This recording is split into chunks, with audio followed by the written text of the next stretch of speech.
ये हमारा बिजली की दुकान का बिल है भाई जी। 6,000 हमारा बिल था, 4,000 रुपये टैक्स है। ये हमारी छोटी सी दुकान है, इनकी 4 लाइटें बलती हैं, तो इस दफ़ा हमारा बिल 10,521 आया है। हम बहुत परेशान हैं। कुछ देखो 40-40 करोड़ ਦਾ ਬੋਲੀ ਲਾਉਂਦੇ ਨੇ ਇੱਕ ਬੰਦੇ ਦੀ। ਇੱਥੇ ਆਵਾਮ ਦਾ ਸੋਚ ਕੋਈ ਨਹੀਂ ਰਿਹਾ। ਕੋਈ ਸੜਕਾਂ ਨੇ ਤੇ ਉਹ ਭਰੀਆਂ ਪਈਆਂ ਨੇ, ਜੇ ਬਾਰਿਸ਼ ਹੋ ਜਾਏ ਤੇ ਚਾਰ ਚਫੇਰਾ ਰੁਕ ਜਾਂਦਾ। ਪੈਗਾਮ हुकूमत ਨੂੰ ਇਹ ਹੈ ਕਿ ਨੂਨ ਲੀਗ ਦੇ ਨਾਲ ਅਸੀਂ ਹੈਗੇ ਸੀ, ਲੇਕਿਨ ਜੋ ਉਮੀਦਾਂ ਰੱਖੀਆਂ ਸੀ ਉਸ ਉਮੀਦ ਤੇ ਪੂਰਾ ਨਹੀਂ ਉਤਰੇ ਹੈਗੇ ਹੈ।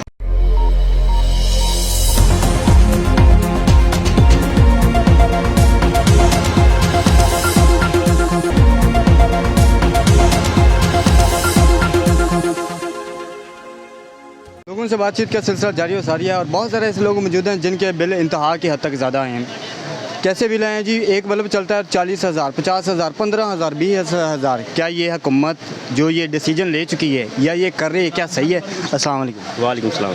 सर क्या हाल चाल? अल्लाह का शुक्र, आप सुनाएं, ठीक हो? मैं ठीक ठाक। सर बिल पकड़ा हुआ है आपने, कितना आया और कितने किस चीज़ का ये बिल? ये हमारा बिजली की दुकान का बिल है भाई जी। 6,000 हमारा बिल था, 4,000 रुपये टैक्स है। ये हमारी छोटी सी दुकान है, इनकी 4 लाइटें बलती हैं, तो इस दफ़ा हमारा बिल 10,521 आया है। हम बहुत परेशान हैं, गरीब हैं, हमारी घर का खाना नहीं पूरा होता। हम ये बिल बहुत ज़्यादा बिल आया है कि हम बहुत परेशान हैं।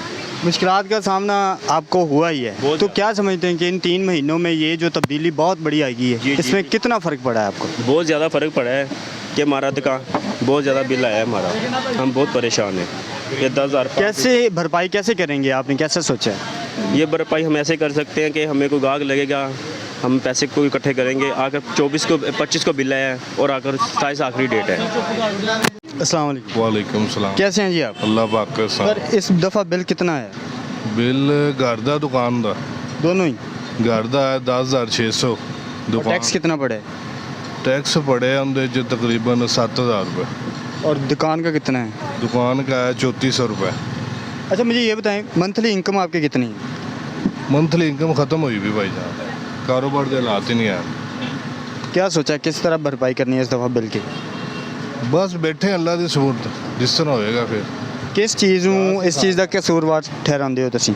ਉਹ ਭਾਈ ਜਾਨ ਕੋਈ ਕਸੂਰਵਾਰ ਨਹੀਂ ਹੈਗਾ, ਅਸੀਂ ਆਪ ਹੀ ਕਸੂਰਵਾਰ ਆ। ਕਿਸੇ ਲਈ ਕੋਈ पैगाम?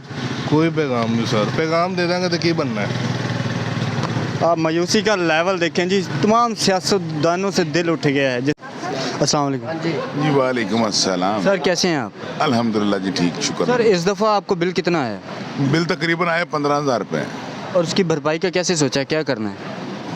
कोई नहीं, तंग होके भरेंगे ज़रूर इंशाल्लाह, अल्लाह खैर रखे। ये तो नहीं भरना नहीं है, मगर आवाम बहुत इस वक्त परेशान है। बाज़ार में काम नहीं है, लोग परेशान हैं। सूरत हाल ऐसी है कि बाज़ार कोई कस्टमर नहीं आ रहा है, दुकानें खाली पड़ी हुई हैं। बस गवर्नमेंट कुछ सोचे गरीब आदमी का, वो बिल भरे या इधर से सब्ज़ी लेके जाए, क्या करे आवाम। वालेकुम सलाम। सर किस चीज़ का कम कर दिया? पीको का काम करते हैं भाई। इस दफ़ा कितना बिल आया था? बिल भाईजान 14,500 रुपया बिल आया वा। टैक्स कितना पे है? टैक्स भाईजान 7,000 रुपया बिल वा ते 7,000 रुपया टैक्स वा। महीने की आमदनी कितनी? साडी महीने की आमदनी भाईजान हैगी आ, ला लो ਅਸੀਂ ਹੁਣ 2,500-3,000 रुपया सेल करते हैं रोज़ाना की। ठीक है जी, साढ़ा 2,500-3,000 रुपये ही ਜਿਹੜਾ ਹੈ ਨਾ ਸਾਡਾ ਖਰਚਾ ਹੈਗਾ ਵਾ। ਅਸੀਂ ਬਿੱਲ ਕਿੱਥੋਂ ਜਮ੍ਹਾਂ ਕਰਾਉਣਾ ਤੇ ਅਸੀਂ ਖਾਣਾ ਕਿੱਥੋਂ? ਅਸੀਂ ਤਾਂ ਮਜ਼ਦੂਰ ਆਦਮੀ ਹਾਂ। ਠੀਕ ਹੈ ਜੀ, ਮਜ਼ਦੂਰੀ ਤਾਜ਼ਾ ਅਸੀਂ ਕਰਨੀ ਹੈ, ਤਾਜ਼ਾ ਹੀ ਕਰਕੇ ਖਾਣੀ ਹੈ। ਠੀਕ ਹੈ ਜੀ, ਅਸੀਂ ਕੰਮ ਕਰਦੇ ਹਾਂ, ਸ਼ਾਮ ਨੂੰ ਤਾਜ਼ਾ ਹੀ ਲੈ ਕੇ ਜਾਣਾ, ਤਾਜ਼ਾ ਖਾਈਦੀ ਹੈ। ਹੁਣ ਸਾਡਾ ਜਿੰਨੀ ਸਾਡੀ ਸੇਲ ਵਾ ਉਨੇ ਸਾਡਾ ਖਰਚਾ ਵਾ। ਅਸੀਂ ਹੁਣ ਬਿੱਲ ਜਮ੍ਹਾਂ ਕਰਾਈਏ ਕਿ ਅਸੀਂ ਬੱਚਿਆਂ ਦਾ ਪੇਟ ਪਾਲੀਏ। ਕੀ ਸੋਚਿਆ ਵੀ ਕਿਸ ਤਰ੍ਹਾਂ ਭਰਪਾਈ ਕਰਨੀ ਹੈ ਬਿੱਲ ਦੀ? ਭਾਈਜਾਨ ਇਸ ਤਰ੍ਹਾਂ ਹੀ ਕਰਨੀ ਭਾਈਜਾਨ। ਇਹ ਹੈ ਕਿ ਹੁਣ ਕੋਈ ਵੀ ਹੈ, ਨਵਾਜ਼ ਸ਼ਰੀਫ ਹੈ, ਸ਼ਵਾਜ਼ ਸ਼ਰੀਫ ਹੈ, ਇਮਰਾਨ ਖਾਨ ਹੈ, ਕੋਈ ਵੀ ਹੈ, ਇਹ ਆਪਣੀ ਆਪਣੀ ਸੀਟ ਦੇ ਪਿੱਛੇ ਪਏ ਹੋਏ ਵਾ, ਲੇਕਿਨ ਇਹਨਾਂ ਨੂੰ ਆਵਾਮ ਦੀ ਕੋਈ ਪਰਵਾਹ ਨਹੀਂ। ਠੀਕ ਹੈ ਜੀ, ਮਜ਼ਦੂਰ ਆਦਮੀ ਤਾਂ ਵਿਚਾਰਾ ਪਿਸ ਕੇ ਰਹਿ ਗਿਆ।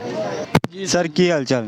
ਅੱਲਾ ਦੀ ਰਹਿਮਤ ਜੀ, ਦੁਆਵਾਂ ਜੀ। सर इस दफ़ा बिल कितना है? ਬਿੱਲ ਬਹੁਤ ਜ਼ਿਆਦਾ ਹੈ ਜੀ, ਦੁਕਾਨ ਦਾ ਵੀ, ਘਰ ਦਾ ਵੀ, ਉੱਥੋਂ ਕਾਰੋਬਾਰ ਕੋਈ ਨਹੀਂ। ਇਹ ਬੜੀ ਮੁਸ਼ਕਿਲ 'ਚ, ਹਰ ਬੰਦਾ ਹੀ ਮੁਸ਼ਕਿਲ 'ਚ ਹੈ। ਮਹੀਨੇ ਦੀ ਆਮਦਨੀ ਕਿੰਨੀ ਹੋ ਜਾਂਦੀ? ਆਮਦਨੀ ਤਾਂ ਇਹ ਦੇਖ ਲਓ ਕਿ ਮਸਾਂ ਰੋਟੀ ਪਾਣੀ ਦਾ, ਤੇ ਆ ਬਿੱਲਾਂ ਵਾਲੇ ਮਸਲੇ ਤਾਂ ਬਹੁਤ ਜ਼ਿਆਦਾ ਕਰਜ਼ਾ ਲੈ ਲੈ ਕੇ ਬਿੱਲ ਤਾਰੀ ਜਾਂਦੇ ਆ। ਇਸ ਤਰ੍ਹਾਂ ਦੇ ਹਾਲਾਤ ਨੇ। ਤੁਹਾਨੂੰ ਕੀ ਲੱਗਦਾ ਕਿ ਪਾਕਿਸਤਾਨ ਦੀ ਸਿਆਸਤ 'ਚ ਹੋ ਕੀ ਰਿਹਾ ਹੈ, ਕੀ ਖੇਲਿਆ ਜਾ ਰਿਹਾ ਹੈ? ਪਾਕਿਸਤਾਨ ਦੇ ਫਿਊਚਰ ਨਾਲ ਖਿਲਵਾੜ ਨਹੀਂ ਕੀਤਾ ਜਾ ਰਿਹਾ? ਬਿਲਕੁਲ ਆਪਸ 'ਚ ਦੇਖੋ 40-40 ਕਰੋੜ ਦਾ ਬੋਲੀ ਲਾਉਂਦੇ ਨੇ ਇੱਕ ਬੰਦੇ ਦੀ। ਇੱਥੇ ਆਵਾਮ ਦਾ ਸੋਚ ਕੋਈ ਨਹੀਂ ਰਿਹਾ। ਕੋਈ ਸੜਕਾਂ ਨੇ ਤੇ ਉਹ ਭਰੀਆਂ ਪਈਆਂ ਨੇ, ਜੇ ਬਾਰਿਸ਼ ਹੋ ਜਾਏ ਤੇ ਚਾਰ ਚਫੇਰਾ ਰੁਕ ਜਾਂਦਾ। ਕੋਈ ਆਵਣ ਜਾਵਣ ਵਾਲਾ ਕੋਈ ਨਹੀਂ ਰਹਿੰਦਾ ਇੱਥੇ। ਇਹ ਤਾਂ ਦੁਨੀਆ ਨੂੰ ਐਵੇਂ ਇਹਨਾਂ ਨੇ ਧੋਖੇ 'ਚ ਪਾਇਆ ਹੋਇਆ। ਇਹ ਕੋਈ ਬੰਨੇ ਕੰਡੇ ਲੱਗੇ, ਜਿਹੜਾ ਮਰਜ਼ੀ ਆ ਜਾਏ, ਕੋਈ ਅੱਛਾ ਬੰਦਾ ਆਵੇ ਜਿਹੜਾ ਮੁਲਕ ਨੂੰ ਸੰਭਾਲੇ। कोई अच्छा बंदा है ਜਿਹੜਾ ਮੁਲਕ ਨੂੰ ਸੰਭਾਲੇ। ਬਿੱਲ ਇਸ ਦਫਾ ਬਹੁਤ ਜ਼ਿਆਦਾ ਆਏ ਨੇ, ਬਹੁਤ ਜ਼ਿਆਦਾ। ਮੈਂ ਕਹਾਂਗਾ ਕਿ ਪਾਕਿਸਤਾਨ ਦੇ ਵਿੱਚ ਇਸ ਟਾਈਮ ਜਿਹੜਾ ਬਹਿਰਾਨ ਚੱਲ ਰਿਹਾ, ਮਹਿੰਗਾਈ ਦਾ ਬਹਿਰਾਨ ਹੈ। ਬਹੁਤ ਸਾਰੀਆਂ ਐਸੀਆਂ ਚੀਜ਼ਾਂ ਨੇ ਜਿਨ੍ਹਾਂ ਨੂੰ ਆਊਟ ਆਫ ਕੰਟਰੋਲ ਕਰ ਦਿੱਤਾ ਗਿਆ ਹੈ। ਇਸ ਪਾਕਿਸਤਾਨ ਦੇ ਵਿੱਚ ਐਸੀ ਸਿਚੁਏਸ਼ਨ ਕ੍ਰੀਏਟ ਕਰ ਦਿੱਤੀ ਗਈ ਹੈ ਕਿ ਆਮ ਆਦਮੀ ਦੀ ਜਿਹੜੀ ਜ਼ਿੰਦਗੀ ਹੈ ਉਹ ਜੀਣਾ ਬੜਾ ਮੁਸ਼ਕਿਲ ਹੋ ਗਿਆ ਪਾਕਿਸਤਾਨ ਦੇ ਵਿੱਚ। ਮੈਂ ਅਗਰ ਤੁਹਾਨੂੰ ਇਹ ਦਿਖਾ ਸਕੇ ਮੇਰਾ ਕੈਮਰਾ, ਤੇ ਬਿੱਲ ਇਸ ਟਾਈਮ ਇੰਨੇ ਜ਼ਿਆਦਾ ਨੇ ਤੇ ਮਹੀਨੇ ਦੀ ਆਮਦਨੀ ਬਿਲਕੁਲ ਨਹੀਂ ਹੈ। ਕਾਰੋਬਾਰ ਠੱਪ ਨੇ, ਕਿੱਥੋਂ ਇਹ ਪੇ ਕਰਨਗੇ? ਇਹ ਕਿੱਥੋਂ ਹੋਏਗਾ ਸਾਰਾ ਕੁਝ? ਕਿਆ ਪਾਕਿਸਤਾਨ ਦਾ ਇਹ ਫਿਊਚਰ ਸੀ? ਕਿਆ ਇਹ ਜਿਹੜੀਆਂ ਪਾਰਟੀਆਂ ਨੇ, ਸਿਆਸੀ ਪਾਰਟੀਆਂ ਨੇ, ਇੱਕ ਦੂਜੇ ਨੂੰ ਲਾਉਣ ਚੜਾਉਣ ਦੇ ਚੱਕਰ ਦੇ ਵਿੱਚ ਪਾਕਿਸਤਾਨ ਨੂੰ ਤਬਾਹ ਬਰਬਾਦ ਕਰ ਰਹੀਆਂ ਨੇ? ਇਹ ਸੀ ਅੱਜ ਦੀ ਮੇਰੀ ਵੀਡੀਓ। ਮਿਲਦੇ हैं नेक्स्ट वीडियो में, तब तक के लिए अल्लाह हाफिज़।